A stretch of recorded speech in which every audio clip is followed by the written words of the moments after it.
This was pretty exciting because this is a working. The supermarket was still open while we were here. Then we get to my second favorite shot. Yeah, that's great. D'Onofrio running up the aisle, just like somehow he's able to like push his body forward a little bit and use our wide-angle lens to distort it. And this is a real stunt. You completely did this. Yeah. Austin Butler appears again in a comedy crime thriller, this time called Caught Stealing. While this film was released a while ago, this project of his seems to have hit people's favorites list. This is going back, but do you remember? And he was like, yeah, send it to me. Charlie tracked me down, saying that he now controlled the book and would I take a look at the script. Okay, and here in the East Village in the 90s, there was this incredible feeling of anything was possible. Darren Aronofsky directed this project alongside Butler, and there is a lot to unfold here, so let's jump right into it. A long time ago, I read Charlie's book. I just remember really connecting with it. I basically grew up in the East Village. I'm from Brooklyn, but the East Village was always the destination that me and my friends would always go to. Darren and I are contemporaries. We were both living in the East Village in that time. Today we're going to pull back the curtain and reveal just how this whole film came to be. And we were shooting literally 6 blocks from the apartment where I wrote the book, and the apartment that was the model for where Hank lives. Of course, the world had changed, and even though we were making it a period piece, Charlie was very open to adapting it.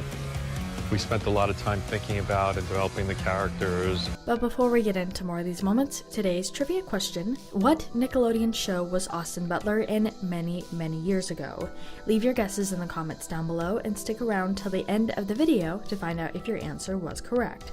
And then this was one of my favorite shots in the film, which was the kind of dash across East Broadway. You actually see the World Trade Center. Right there you get the Twin Towers are back in. And that's like an exciting thing for me as a filmmaker and as a lifelong New York. While this film is not a true story by any means, it does come from an adapted book by David Hayter. It was from a trilogy of books, actually, and a screenplay written by Charlie Huston. Everyone's chasing Austin and Zoe.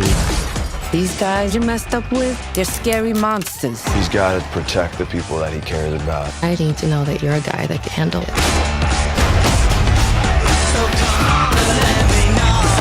Hey!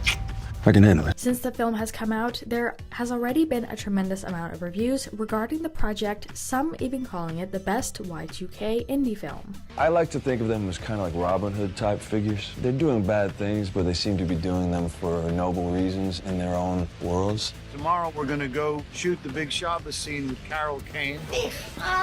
Carol is playing our mom. Eat, skinny boy. She's very sweet. Those were incredibly fun days on set. Austin Butler is always committed to his stunts on movies, and he'll just deal with the bruises later. He said, Aronofsky put me through the ringer in this film. It's a lot of running away from people chasing me with cars and getting beaten up repeatedly, he said. I even get beaten up by these 2 Russians in the film.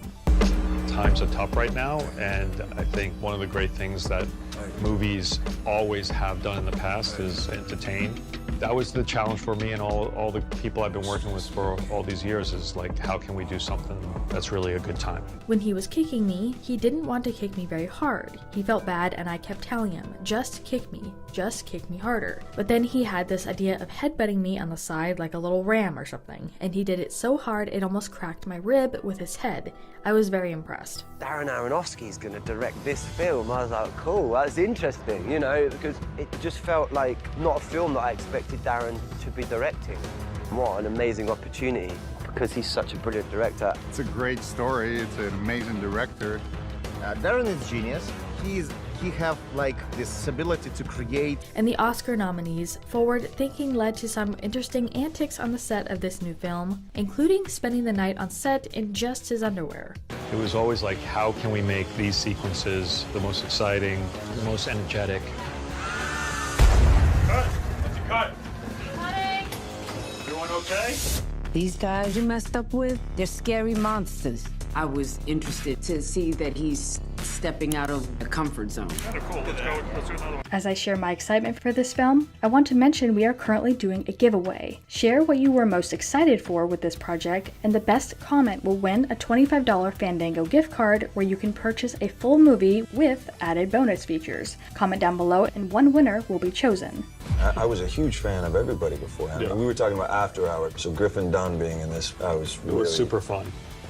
Let's talk about Tonic, because Tonic was amazing and steals every scene. The casting was probably more difficult than actually working with Tonic. But come on. But once we found Tonic, my life got a lot easier. Tonic's an absolute legend, mate. Speaking with an interviewer for a promotion of the film, Butler admitted, "I had a night where I had to get up early the next day." Austin said at the film's New York City premiere, "And it seemed like there was a cozy bed that I could sleep in." Remembered when I had been in Moscow, went to some theater there, and I saw this one piece, and it was starring Nikita. I was just blown away by him. Get out the way! So when I cast him, I immediately then thought of Yuri. There's two characters, Alexei and Pavel. They're Russian soldiers in the 80s in Afghanistan. Pavel is a crazy, mad guy. Off-screen, he's also been lucky enough to witness how his co-star Zoe interacts with those around her. "I remember one of the first times I saw how maternal she was towards her friend," he recalled. "She looked out for everybody." New York City in the 90s was the greatest civilization has ever gotten. Welcome to Narnia. We had to return phone booths to the city. We brought back Benny's Burritos, Kim's Video, which was kind of a legendary video store. All that stuff was really fun to bring back. Just from the trailer alone, when it came out, we could tell that this was not just gonna be another action-packed movie. Oh my god! Hey! Hi, Tonic! Oh my gosh. What a beautiful cat. I had such a joy with him. He's so well behaved. One can only hope to have a fraction of the presence, focus, and spontaneity as that little cat. One of the actresses on the project, Regina King, talked about what it was like with the crazy stunts. King described working with Bad Bunny as just a joy to watch him commit the way he did.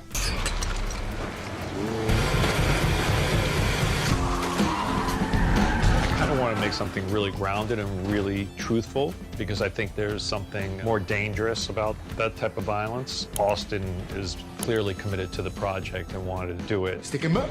He wanted to be his best, and he wanted to make sure that he was saying words clearly because, especially when you're speaking a language that's not your native tongue, some words get tricky. Why are you running? And this is a real stunt. You completely did this. That's one of those moments that you don't get to do often, is just destroy things in public.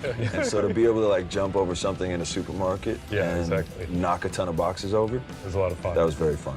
And then you did slide under that. That's Yeah. amazing. The way he incorporates the physicality of a baseball player into this action and the stunts of the film. Even though King said she and co-star Matt Smith didn't share many full scenes in the film together, they found a lot to connect with on set, such as how both of them loved dogs.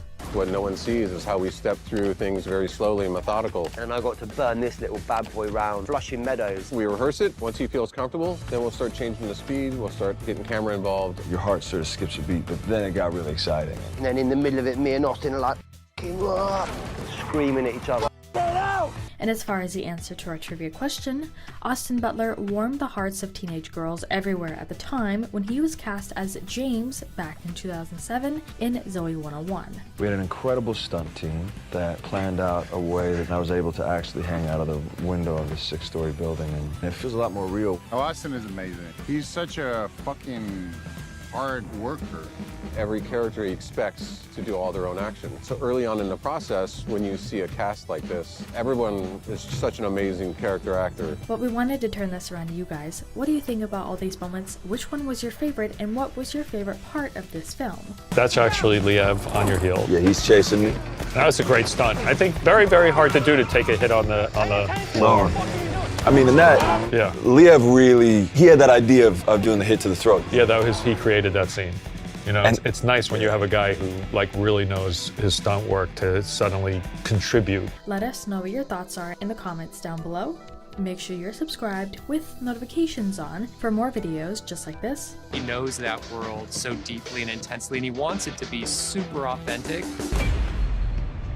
It's a New York story being made by New Yorkers. You city girls think you're so tough, huh? Yeah, we're pretty fast. Buckle your seatbelt. We really got to explore New York. That's it for today though. We'll see you all next time with a brand new video. Bye guys. He's in the throes of a new relationship with Zoe's character, and he has a punk rock neighbor, Russ. I need you to take care of my cat. Where's Russ? He's not here. We're thrown into this wild set of circumstances What the hell happened? that create a life or death struggle. What did you get me into?